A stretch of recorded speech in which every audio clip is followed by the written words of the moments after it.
Bienvenue pour ce webinaire sur la nouvelle classification des emplois de la métallurgie que nous organisons. Je vais vous passer tout de suite les petites infos pour que la séance se passe correctement. Donc, vous avez en bas à droite de votre écran la partie chat qui vous permet effectivement de nous dire bonjour, de nous dire si le son est OK et si vous voyez bien la présentation.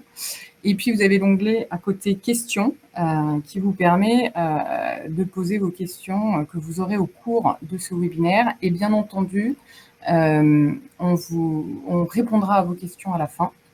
Il y aura un moment qu'on consacrera à ça, c'est prévu.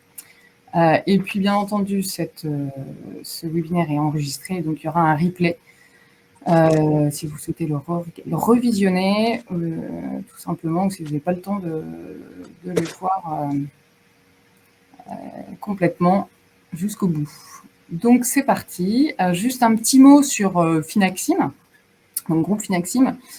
Tout simplement, nous accompagnons depuis plus de 20 ans des TPE-PME, principalement dans les métiers de la finance, des ressources humaines, du marketing digital, de la direction générale, direction informatique et commerciale. En fait, on propose nos services aux entreprises qui n'ont soit pas la nécessité d'avoir recours à ces fonctions-là à temps plein, ou pas forcément en fait le budget pour accéder à ces expertises. Et donc notre mode d'intervention, c'est une solution pour intégrer un intervenant expérimenté, voire expert, bien entendu opérationnel, donc au sein de vos équipes. Et la charge d'intervention est à la demande et varie en fait, c'est peut-être de 1 jour par mois à 2 jours par semaine, en fonction du besoin. Et puis nous sommes présents sur toute la France. On a avec plus de 100 directeurs associés et nous avons des bureaux à Paris, à Lyon, à Marseille et à Nantes. Et on accompagne à peu près 600 PME par an. Donc voilà, je vais laisser la parole donc aux intervenantes pour lancer ce webinaire. Donc je laisse la parole à Élodie qui va se présenter et présenter effectivement la suite. Alors, je ne vois pas les slides, Marie-Lès. Tu ne vois pas les slides? Non. Tu les vois, toi, Brigitte? Oui, je les vois, oui. Ah mince, alors on les voit.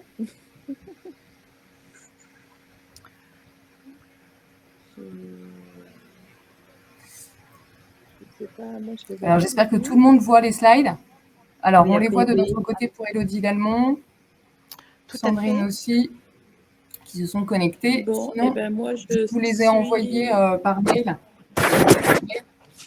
Je suis en aveugle, Marie-Lès. Mais bon, d'accord. Tant pis. Donc, je te suis. Il faudra changer les slides. Donc, bonjour, je suis Élodie Descartiers, je suis DRH sur la région Rhône-Alpes et je fais partie du réseau Finaxim. Donc, sur ma première slide, Marie-Lès... alors, je vais juste laisser Sylvie Brigitte se présenter juste en un mot et Sylvie. Et après, on va partir sur les slides. Est-ce que tu... voilà, je te laisse la parole. Et toutes, donc Brigitte Bin, moi je suis DRH à temps partagé depuis presque 15 ans maintenant dans le réseau Finaxim. Et le sujet aujourd'hui de la métallurgie est un de mes sujets du moment, puisque actuellement je suis en train d'accompagner 3 PME dans leur mise en place de la nouvelle classification de la métallurgie. 3 PME de 30 à 130 personnes. Voilà, donc je vais pouvoir exprimer les problématiques que l'on peut rencontrer, peut-être répondre à vos questions. Sylvie, à toi. Bonjour, Sylvie Thiebaud, DRH expert Grand Est, donc également chez Finaxim depuis maintenant quelques années, DRH à temps partagé, comme vous l'a expliqué Marie-Lès, également consultante expert RH sur un certain nombre de problématiques ressources humaines, ce qui m'a amené à travailler avec Opco2i, maintenant depuis quelques années dans le cadre des différentes prestations d'appui conseil RH qu'ils ont pu proposer, et j'ai commencé à travailler sur les problématiques de classification ou dans d'autres situations, j'avais travaillé sur ces problématiques de classification. Voilà.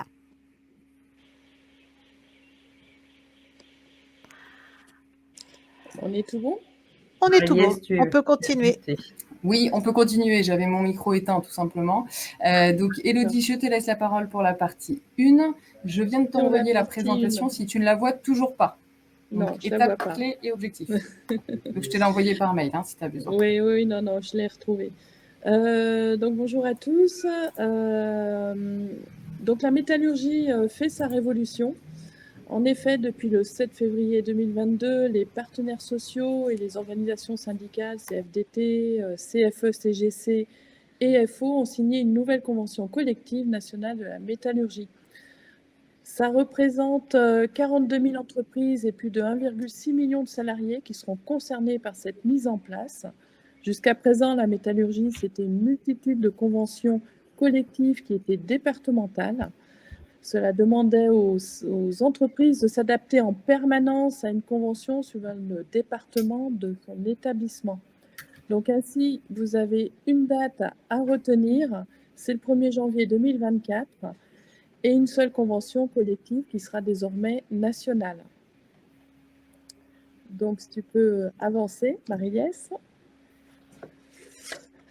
Donc, le grand chantier de cette convention collective, c'est le nouveau système de classification des emplois. Alors, pourquoi un nouveau système de classification? Il a été fait le constat par la fédération et les partenaires sociaux, les entreprises, de l'inadaptation de l'ancienne classification aux évolutions récentes du monde du travail et des entreprises. Donc, l'objectif étant de rendre plus lisible et plus cohérente une classification qui doit refléter au mieux la réalité des activités et des contenus des emplois. Cette classification va coter les emplois et non les postes. Le référentiel est commun à l'ensemble des entreprises de la métallurgie. Cette mise en place amène de nombreuses réflexions et a un impact en termes de structuration et d'organisation dans les entreprises. Attention, toujours une date à retenir, ça sera notre fil rouge, c'est le 1er janvier 2024, donc maintenant dans 7 mois.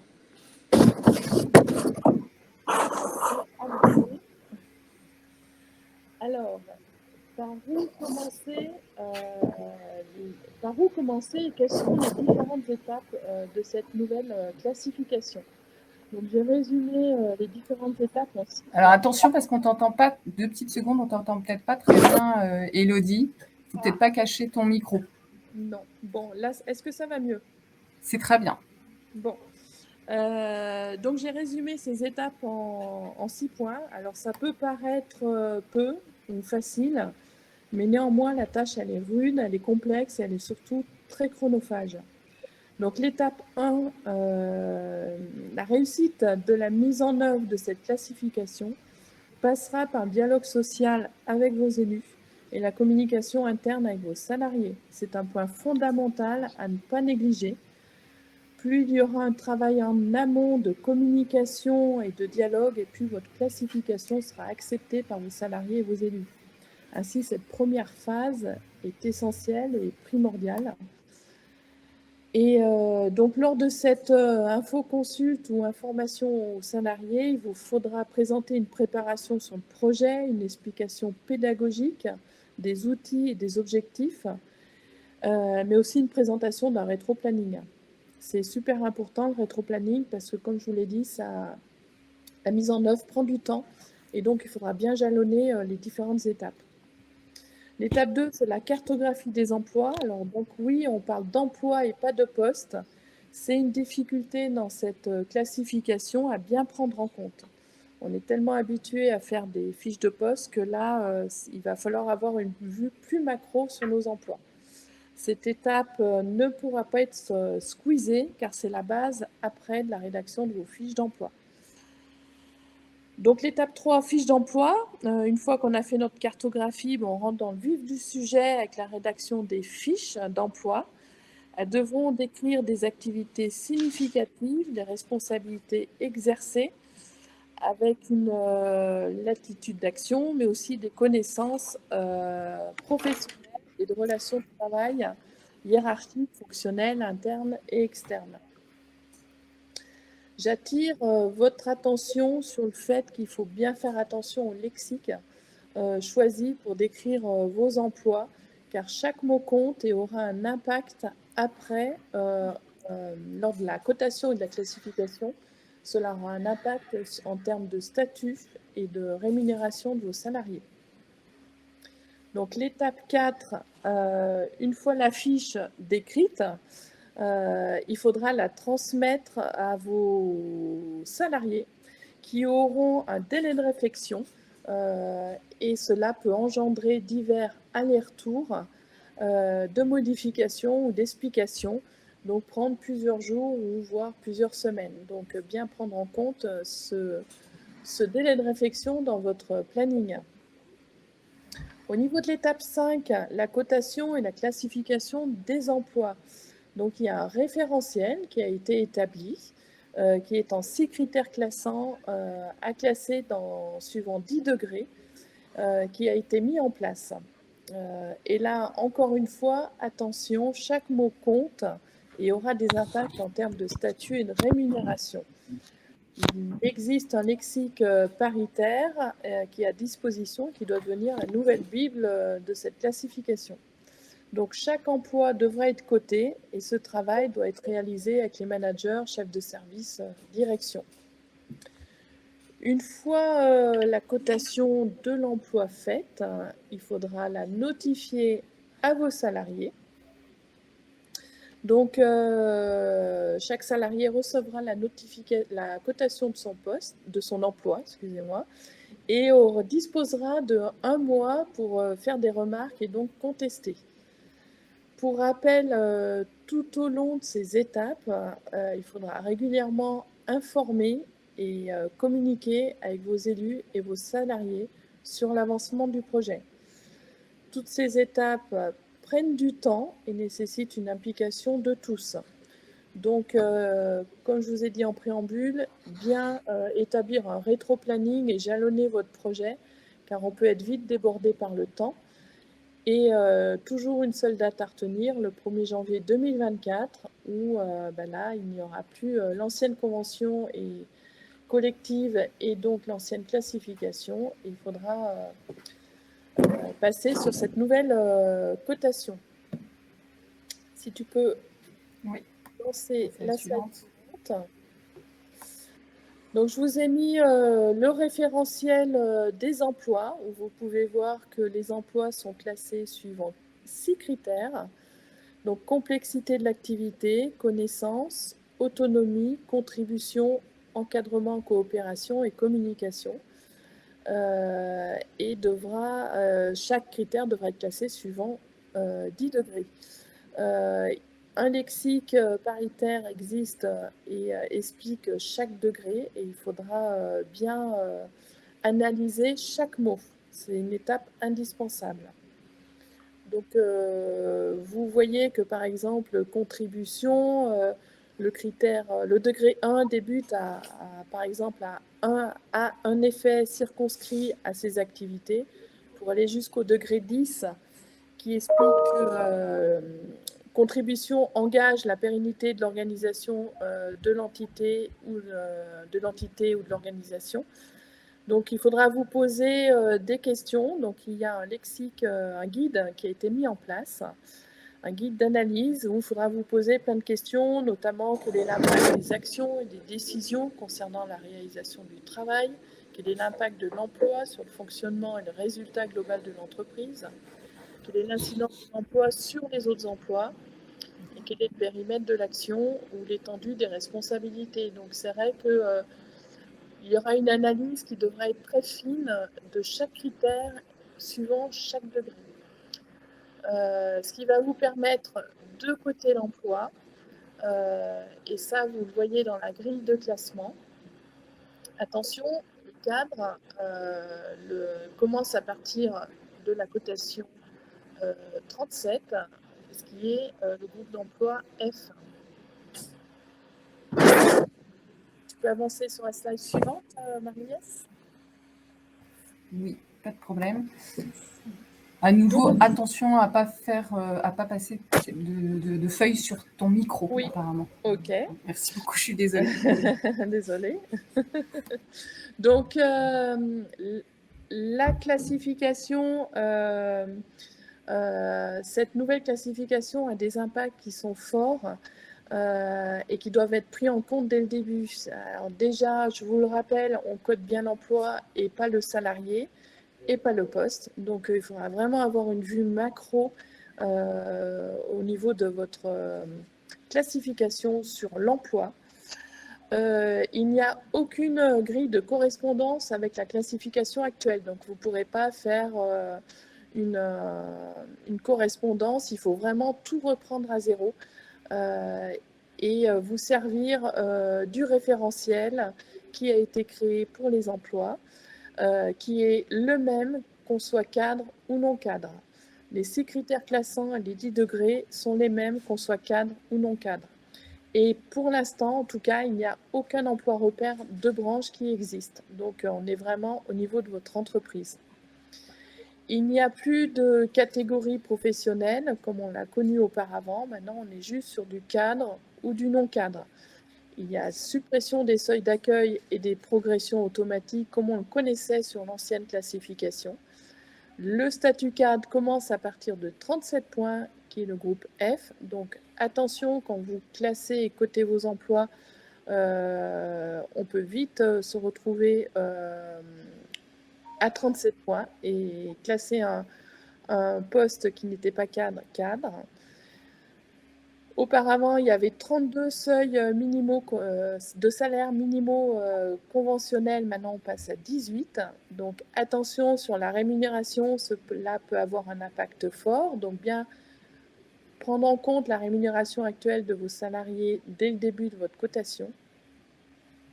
Donc, cette nouvelle classification bouleverse les habitudes qui étaient ancrées depuis des décennies dans les entreprises de la métallurgie.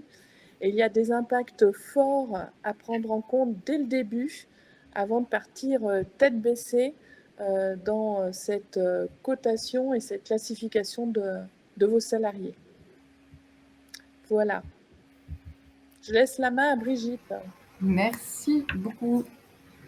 Je passe la slide suivante.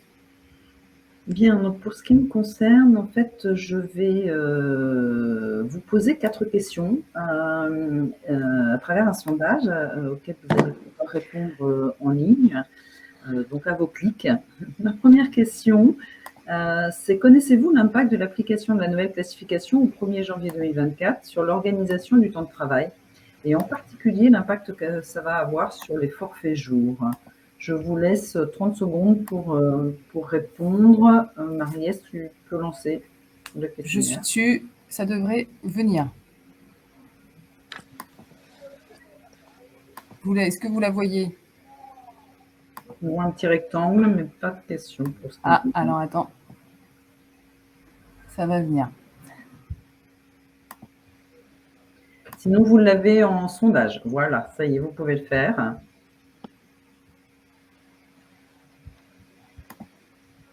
Vous répondez, vous soumettez.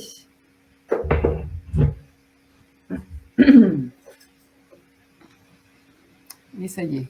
Voilà, je ne sais pas si tout le monde a répondu, mais en tout cas, ce que je vois, c'est qu'évidemment, je m'en doutais bien, on est à peu près à 70% de personnes qui ne connaissent pas du tout l'impact du forfait jour sur la nouvelle classification, c'est plutôt la nouvelle classification sur le forfait jour.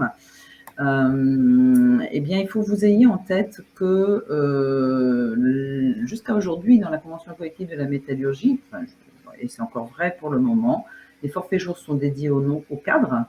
Et puis, vous avez des non-cadres itinérants qui peuvent être éligibles à ce forfait jour. Demain, à partir du 1er janvier 2024, vous pouvez l'étendre à des non-cadres autres que des itinérants.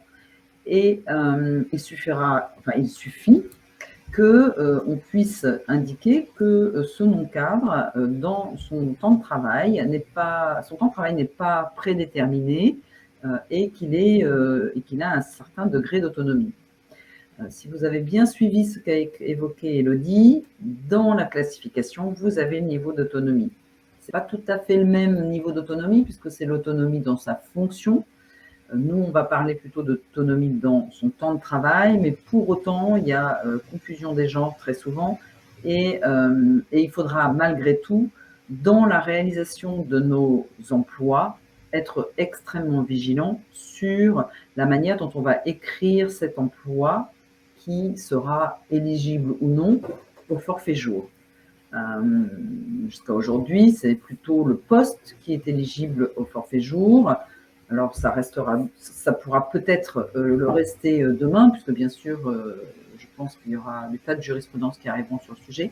Mais en tout cas, si un salarié non cadre se manifeste beaucoup plus tard parce qu'on lui a donné un forfait jour et que son emploi ne décrit pas du tout une fonction d'autonomie, on risque de se mettre dans une situation un peu compliquée en cas de prud'homme. Voilà, donc j'attire votre attention sur cette dimension-là, parce qu'en fait, Élodie a assez insisté sur le fait que la description d'emploi était importante. Elle est véritablement importante et par ma pratique aujourd'hui, je vois que c'est véritablement le moment le plus important et qui prend le plus de temps. Voilà. Peut-être peux-tu passer la deuxième question? Ok. Je clique sur la deuxième. J'y vais. Voilà. La deuxième question, c'est: avez-vous déjà décrit l'ensemble de vos emplois permettant de réaliser la cotation? Est-ce que c'est fait aujourd'hui, en fait? Donc, je vous laisse 15 secondes pour y répondre.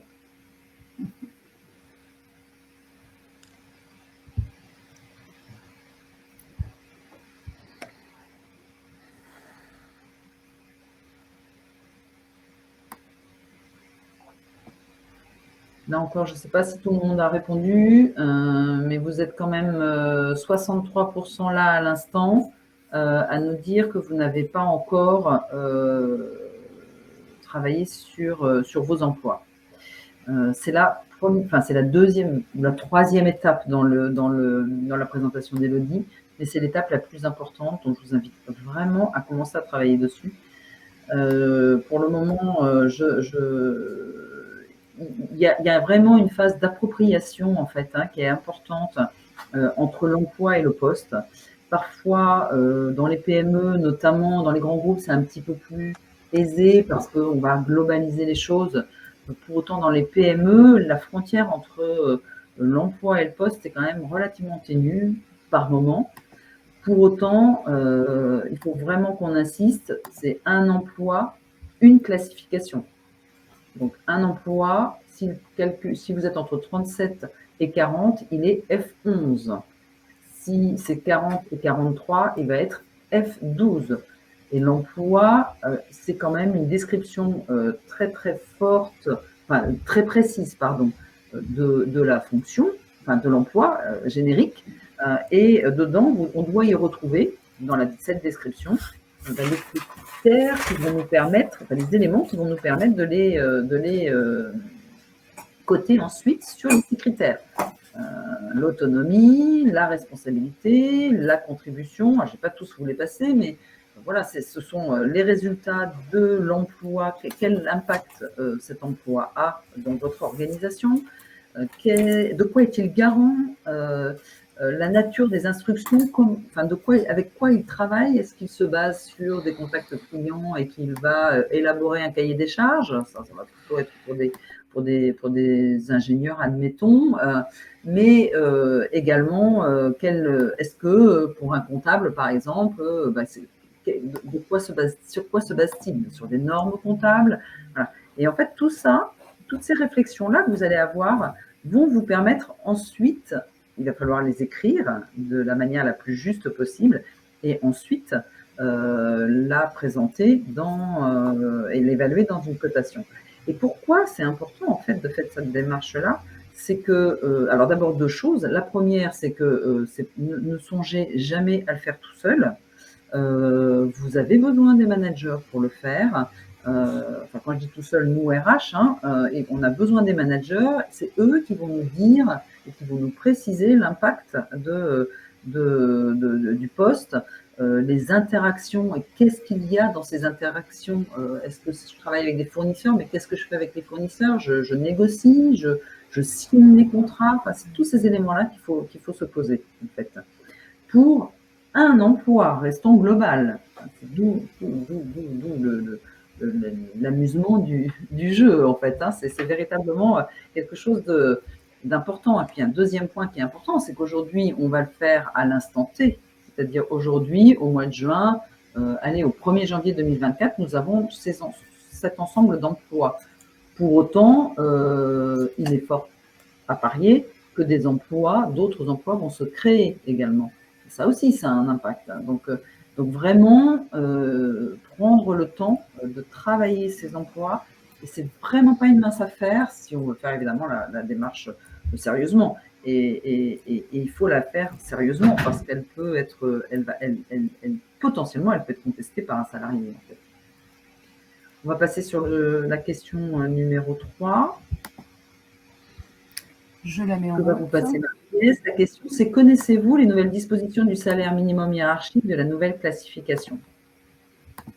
Je vous laisse y répondre.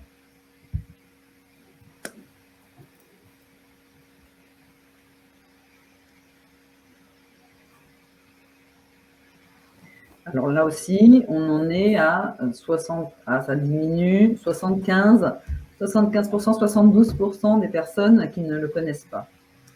J'ai envie de dire, c'est presque normal. Un petit point de détail, c'est que en fait, ils sont en train de les négocier, des salaires minimums hiérarchiques. Donc, ils ont sorti une grille aujourd'hui qui est un référentiel, mais il est fort probable qu'il change. Mais pour autant, si vous avez bien écouté Élodie, il y a vraiment un impact parce qu'on passe de 32 à 18. 18 classes d'emploi, dont 18 salaires minimum hiérarchiques, et qu'il y a des tas de choses qui changent. Il n'y a plus de référentiel à la formation de base, un bac plus 2. En fait, le bac plus 2, si vous demandez dans votre emploi que vous décrivez que vous avez un bac plus 2, il va y avoir un impact uniquement sur un seul des 6 critères, en fait. On doit commencer à tel degré quand on a un bac plus 2. Voilà. Mais ça... c'est pas suffisant, en fait, pour pouvoir dire que ce que vous aviez comme bac plus 2 auparavant à 255 de mémoire, et puis ça s'est implémenté au bout de 6 mois, ça devait passer 270, au bout de 18 mois, 280, tout ça c'est fini, ça n'existera plus. Et surtout, il n'y aura plus ces étapes-là, et donc on n'aura qu'un seul salaire minimum hiérarchique pour l'emploi. C'est ça qui va être extrêmement impactant. Le seul élément qui va rester avec un système évolutif, c'est le groupe F, les débutants au cadre, on va dire, les F11. Ils ont une évolution, il y aura une évolution de salaire d'ailleurs qui sera imposée dans les 6 premières années.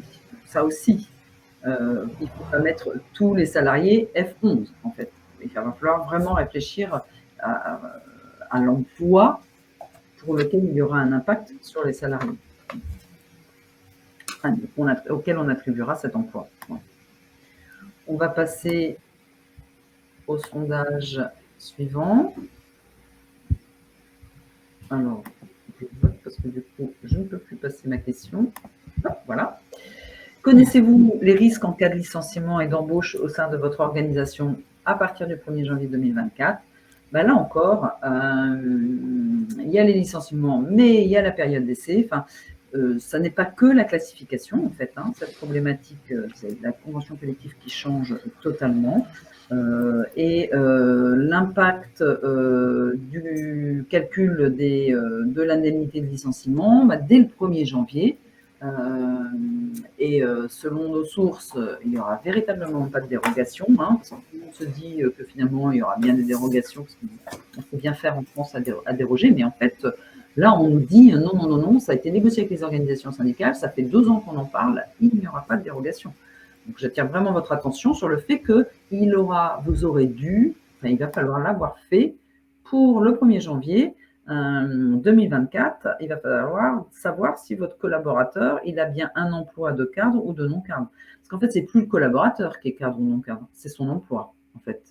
C'est une douce nuance qui a toute son importance. Et cet emploi, là aussi, Élodie a largement évoqué le fait qu'il fallait communiquer auprès des collaborateurs. On a 2 temps pour le faire. Lorsqu'on lui a attribué un emploi, on lui remet un document pour lui indiquer quel emploi il lui a été attribué, donc emploi qu'on aura bien pris le temps au préalable de définir. Il a 1 mois, il faut lui laisser 1 mois pour réagir. Puis ensuite, on fait la démarche de cotation. Et ensuite, quand on a coté, et là, on lui dit l'emploi qui t'a été attribué est coté à F11, pour ne parler que de celui-là, eh bien, il aura fallu qu'il ait bien le bon salaire minimum hiérarchique, il va falloir aussi que il n'a pas à acquiescer, hein, ce n'est pas un avenant de contrat de travail qu'on va lui faire, on va lui dire c'est comme ça. Pour autant, vous lui attribuez, vous embauchez quelqu'un à ce moment-là ou pendant la période de changement, de trouble, sa période d'essai varie et finalement, il peut contester en fait. Hein. Donc il y a un impact sur la durée de la période d'essai et notamment entre les cadres et les non-cadres. Et puis alors on a une autre problématique qui vous a certainement pas échappé, c'est que lorsqu'on va peser l'emploi, un emploi, une cotation, et dans cette cotation, on attribue les personnes qui sont dans ces emplois.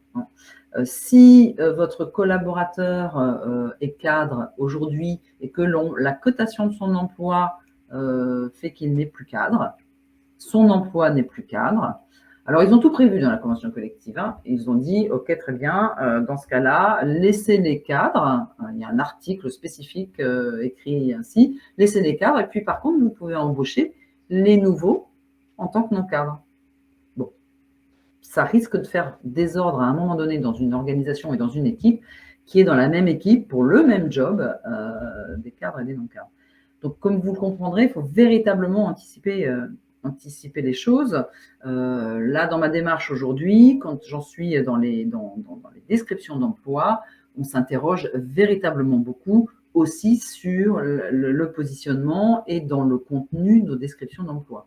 S'il y a vraiment un point important, c'est que quand on va remettre l'emploi aux collaborateurs, c'est qu'ils se reconnaissent un tant soit peu dans les missions que l'on aura décrites.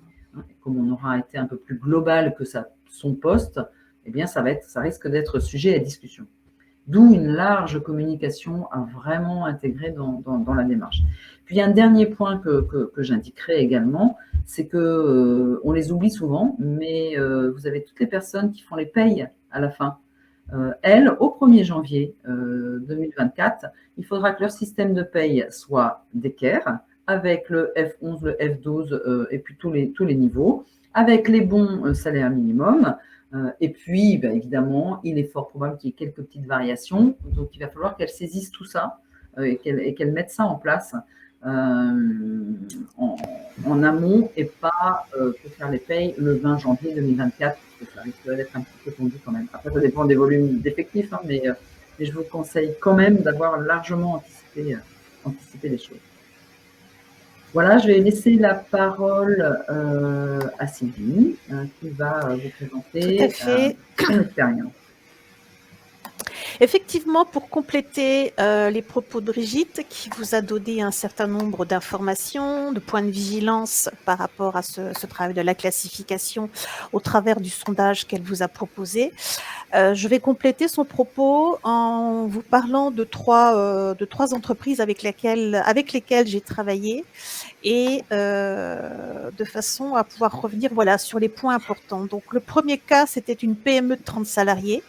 Je passe sur l'activité. Ce qui est important, c'est que il n'y a pas de CSE. Par contre, il y a une responsable qualité qui est en charge de tout ce qui est bien sûr qualité et donc de fait était responsable aussi en l'absence de RRH de tout ce qui était descriptif d'emploi, fiche de poste, etc., etc. Donc j'étais là dans le cadre d'un accompagnement sur le sujet.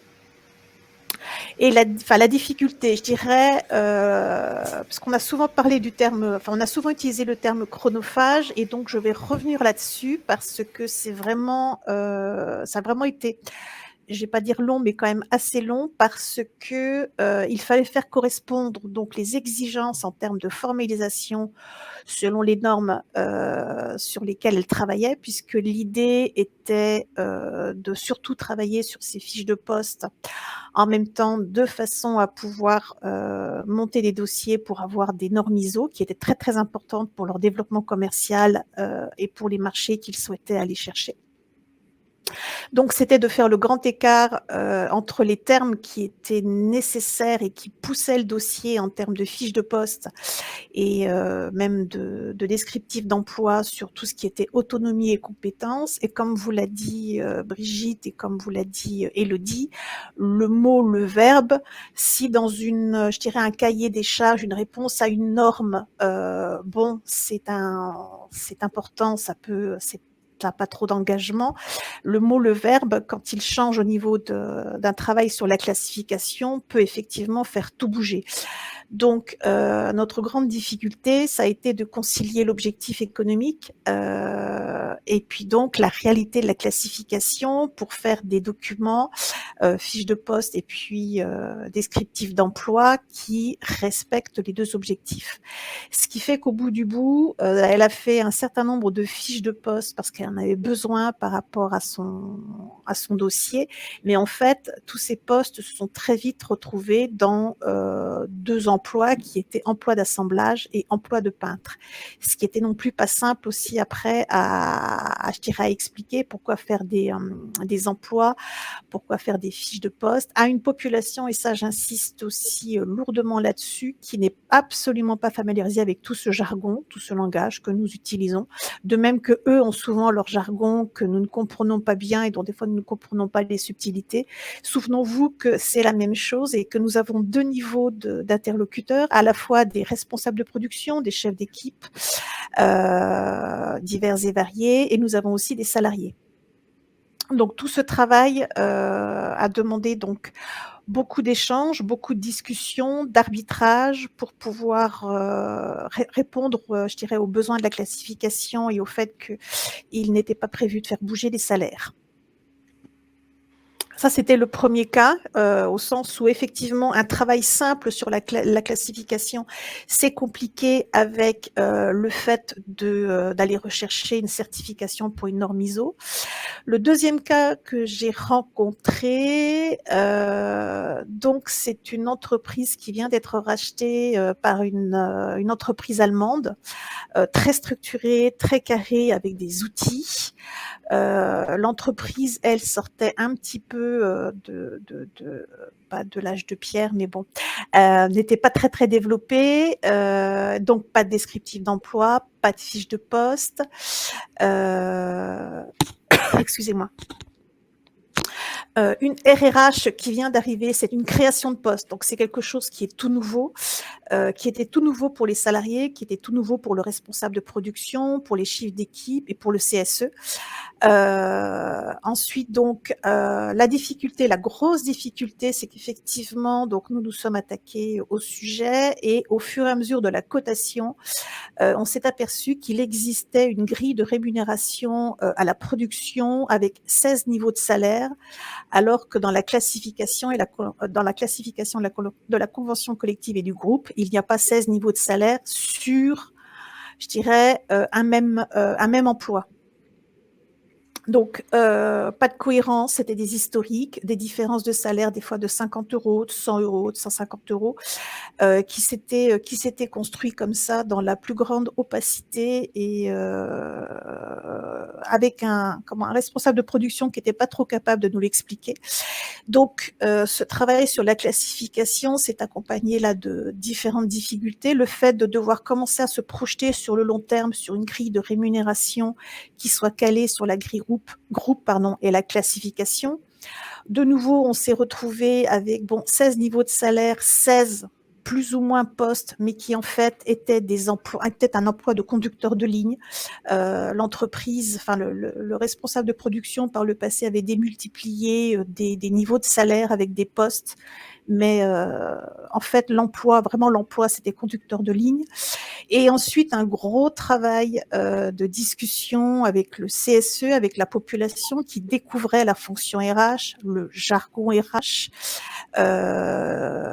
Donc on avançait prudemment avec tous ces niveaux de salaire et comme la direction avait un cahier des charges et une feuille de route assez structurée et assez dense pour la responsable des ressources humaines, elle était également en renégociation sur l'accord sur le temps de travail.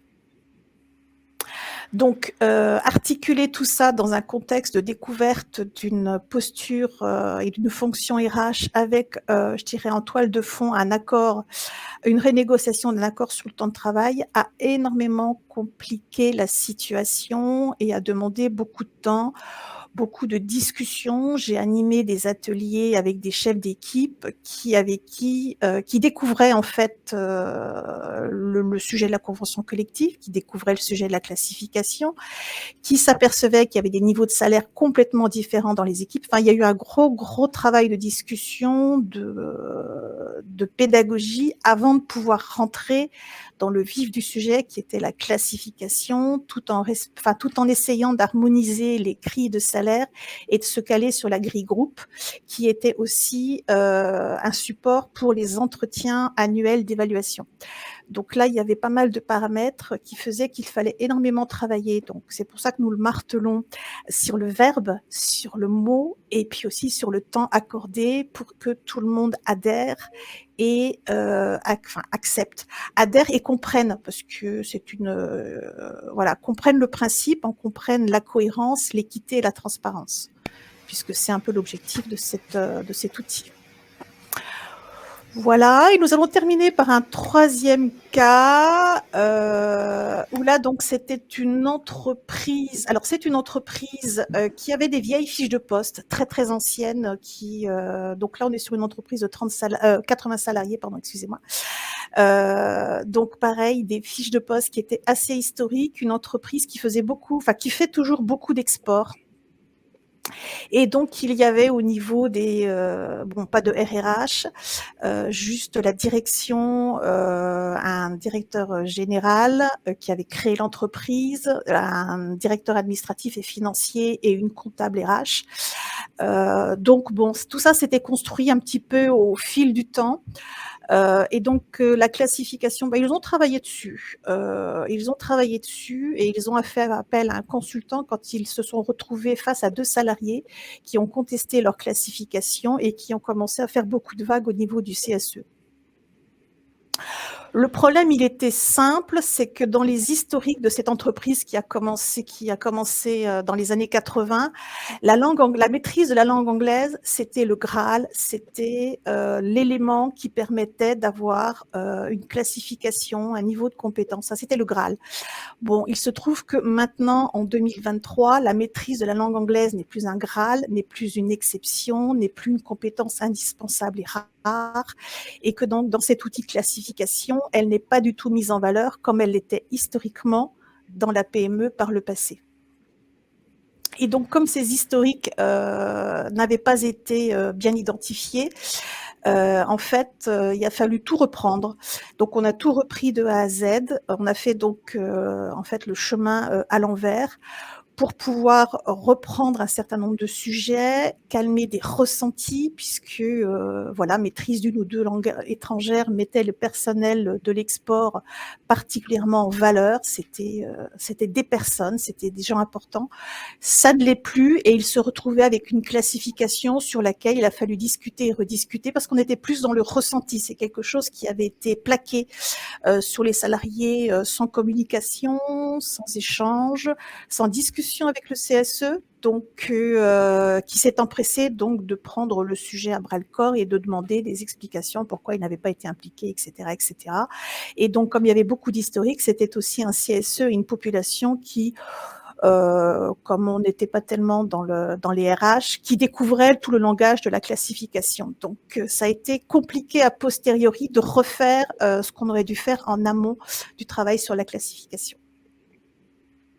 Voilà, ce qui nous amène à ce que si on devait vous donner des messages très, très importants, surtout, surtout, surtout, ne pas faire l'impasse d'un état des lieux global avant de démarrer. Ressortir tous ces documents, enfin, voir s'il y a des historiques, des vieilles habitudes, des coutumes, des us divers et variés qui font que actuellement la classification, la rémunération est construite comme ça.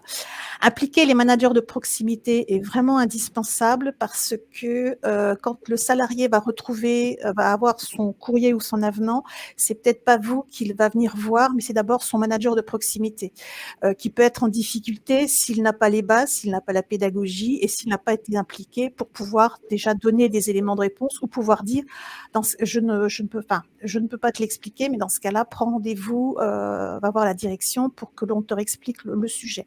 Et puis, comme l'a dit Brigitte, il est vrai que ce sont quand même eux qui connaissent mieux le métier et qui vont nous guider pour le verbe et pour le mot, de façon à ce qu'il n'y ait pas d'erreur. Donc, je me le répète un petit peu, identifier les possibles cas, les historiques qui vont compliquer le sujet, faire son rétro-planning, parce qu'effectivement, quand on commence à travailler avec les chefs de service, éventuellement le CSE, que l'on travaille avec différentes personnes, il faut pouvoir caler ça dans un emploi du temps, que les gens soient disponibles, parce que c'est un petit peu ardu. C'est pas un sujet qui les passionne. Donc, bien faire son rétro-planning par rapport à tous les points qui sont importants en termes de communication, de pédagogie et de séance de travail, parce que ce sont 3 sujets différents. Bien anticiper sa communication de façon à emmener ses interlocuteurs avec des sujets qui peuvent être importants pour eux. Donc sa communication, c'est la clarté, le rythme pour, comme je vous le disais, bien les impliquer. Réfléchir à sa stratégie de travail en fonction des enjeux de l'activité, du climat social et du délai restant. Je ne sais pas si c'est le cas, mais certaines entreprises en fin d'année ont des surcroîts d'activité. C'est pas le meilleur moment pour travailler sur la classification. Alors oui, si on en parle au mois de juin, maintenant on n'a plus tellement le choix. Mais voilà, quand y travailler, stratégie de travail, je reviens au sujet précédent où on a attaqué la classification en même temps que la renégociation de l'accord sur le temps de travail, sur le climat social, sur les discussions, sur, je dirais, tous les enjeux. Ça a été quand même assez lourd à gérer.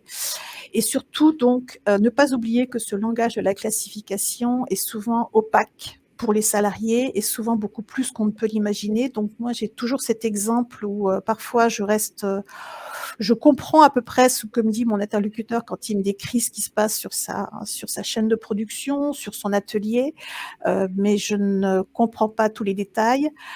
Eux, ça va être pareil par rapport à ce langage de la classification que nous gérons bien. Il faut vraiment être attentif à la façon dont on explique, dont on partage les enjeux de cette classification. Et donc, j'ai sciemment choisi cet exemple où on a dû tout refaire le travail parce que la classification avait été faite rapidement dans le bureau du DAF et de la comptable.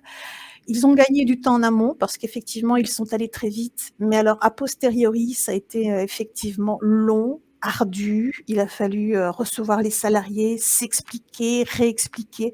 Ce qui fait qu'au lieu d'être en position de démonstration, de collaboration et de travail, ils se sont retrouvés en position de défense. Et bon, vous le savez tous, sur des sujets comme ceux-ci, c'est jamais bon de se retrouver en position de défense vis-à-vis d'un CSE ou vis-à-vis des salariés. On doit être en position de maîtriser son sujet, de le partager, de collaborer et d'être complètement transparent et cohérent. Voilà ce que je peux vous dire sur ce sujet.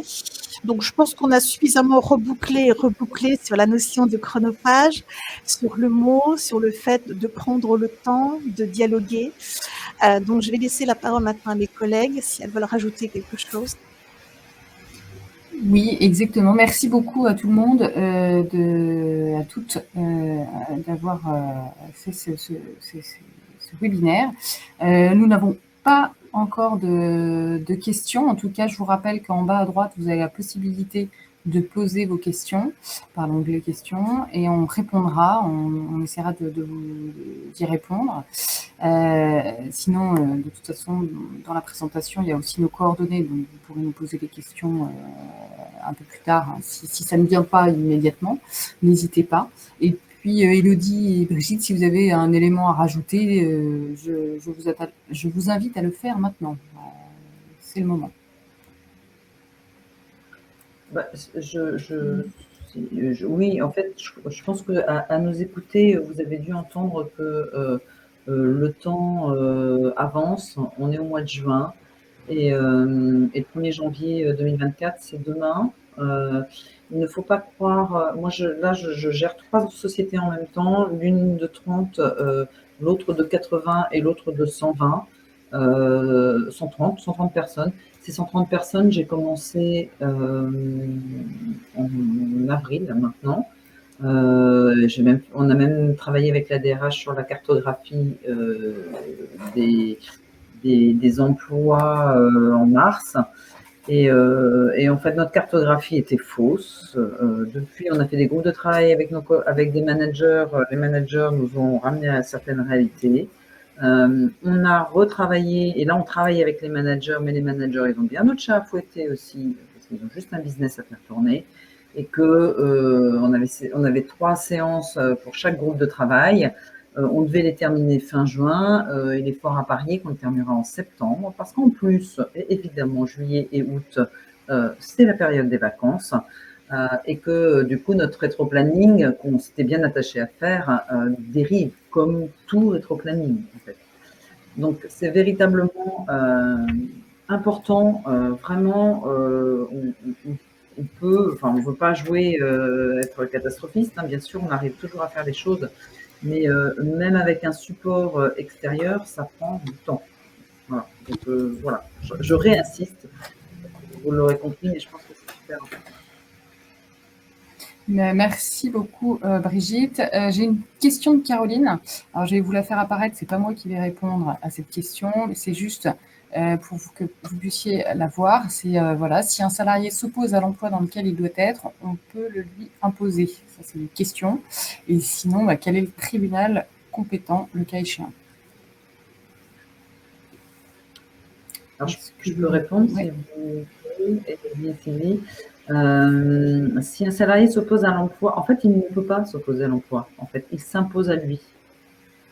Donc ça, c'est une première chose, parce qu'en fait, il n'y a pas d'avenant au contrat de travail. On va dire, tu es à cet emploi-là.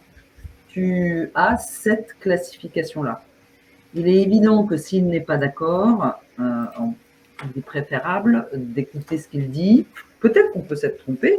Il va falloir être humble parce que voilà, on ne connaît pas tout et qu'il aura peut-être des arguments à nous imposer. Et dans ce cas-là, on rectifie ou pas. Et dans ce cas-là, voilà, il va pas aller au tribunal parce que ce serait le tribunal des prud'hommes. Il va pas aller au prud'homme pour dire voilà, ils ne m'ont pas mis au bon emploi. Quoique, si il se considère cadre et qu'il est géré encore avec un statut non cadre et qu'il considère que son emploi est cadre, eh bien, peut-être qu'il va pouvoir aller au prud'homme pour se dire ben voilà, mon traitement n'est pas du tout l'application de la convention collective, n'est pas du tout, on me traite comme un non-cadre alors que je suis cadre ou inversement, peu importe. J'ai droit à la prime d'ancienneté ou j'ai pas droit à la prime d'ancienneté. Enfin voilà, et il va faire valoir ses droits. Et là, le tribunal, c'est bien classiquement le tribunal des prud'hommes. J'ajouterais, parce que cette question est intéressante, elle soulève aussi un autre sujet, c'est ce qu'on appelle le sujet qu'on connaît tous en entreprise de la rumeur. Souvent, donc, les salariés qui sont pas très à l'aise avec le vocabulaire, et ce qui est normal, peuvent être amenés à confondre emploi, poste, rémunération, et se dire attention, là on entre train de changer mon emploi, quand est-ce qu'on me change ma rémunération? Et vous avez des salariés qui sont, hélas, assez bons pour faire courir ce genre de rumeurs, et vous créez tout d'un coup un climat social ou des rumeurs assez délirantes, puisque je me souviens que j'ai eu le cas il y a quelques semaines où on a rédigé un document, enfin on a actualisé un document, et 2 salariés, visiblement, ont fait courir la rumeur qu'on était en train de vouloir renégocier l'accord sur le temps de travail et qu'on avait déjà décidé un certain nombre de choses. C'était la rumeur complètement folle, mais ça a circulé mais comme une traînée de poudre dans tous les locaux, et il a fallu un petit temps c'est la représentante syndicale qui a carrément fait un mail à l'ensemble des salariés en leur expliquant que elle n'aurait jamais signé ou accepté ce genre de document, et qu'il fallait fallait prendre un petit peu de distance par rapport à ce qu'un collègue ou un autre salarié pouvait raconter. Et ça peut être, c'est un point qui me semble important, parce que emploi, poste, classification, de toute façon, les salariés font un raccourci très rapide, et ce qui est logique, avec la rémunération. Et actuellement, avec la pression qu'il y a sur le pouvoir d'achat, ce sont des sujets hyper sensibles. Donc tout ça doit être, comment dirais-je, géré avec précaution. Donc nous revenons au sujet de la communication, et avec les parties prenantes, et d'une communication claire et cohérente. Alors, on a Valentine qui recommande, dans la mesure du possible, de conclure un accord d'entreprise qui positionne les postes dans la classification. Elle met donc que ça devient ainsi incontestable, mais il faut un délégué syndical ou équivalent, pas facile dans les PME. Voilà, ça c'est la recommandation de Valentine. Alors, je vais me permettre, Valentine, de mettre un petit bémol à l'accord d'entreprise, parce qu'un accord d'entreprise, effectivement, et là je te rejoins, c'est complètement incontestable, avec un délégué syndical, si on le fait en bonne et due forme. Seulement, rappelez-vous, il faut penser au futur. Il va y avoir d'autres emplois dans la vie de l'entreprise, et que s'il faut faire un avenant à chaque fois que l'on crée un emploi à l'accord d'entreprise, ça risque d'être un petit peu compliqué. Alors, si on est dans une structure qui est relativement stable, pourquoi pas, mais je ne le recommanderais pas dans toutes les entreprises, en tout cas, ça c'est clair. Et notamment celles avec lesquelles je travaille, là, les 3 que je suis en train de faire, c'est surtout pas ce que je vais faire, parce que c'est des startups, qu'elles sont en plein démarrage. Il y en a une, elle démarre son business, et qu'elle n'a même pas la moitié de tous les postes qui vont arriver si elle réussit son business dans 4-5 ans, en fait. Donc voilà, donc c'est vraiment bien tenir compte du contexte dans lequel on se trouve, en fait. Parce qu'effectivement, il n'y a pas de solution toute faite, il y a des solutions au cas, par entreprise, et il faut les étudier. Donc, dans certains cas, comme le dit Brigitte, effectivement, que je rejoins un peu sur la notion d'accord, mais effectivement, comme le dit Valentine, ça peut être aussi quelque chose qui structure. C'est vraiment un état des lieux qui est très important à faire au départ sur la façon dont on gère le sujet. Bien, merci beaucoup à tous. On arrive à presque 12h30. On tient tout à fait le timing, donc bravo. Est-ce que vous souhaitez ajouter quelque chose? En tout cas, on n'a pas eu de nouvelles questions, je pense.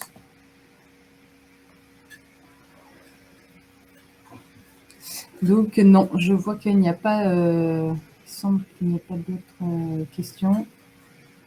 Et que ça y est, on va pouvoir clôturer. Ben, merci à tous en tout cas. Et merci. À très bientôt. Merci à tous. Au revoir. À très bientôt. Au revoir. Merci.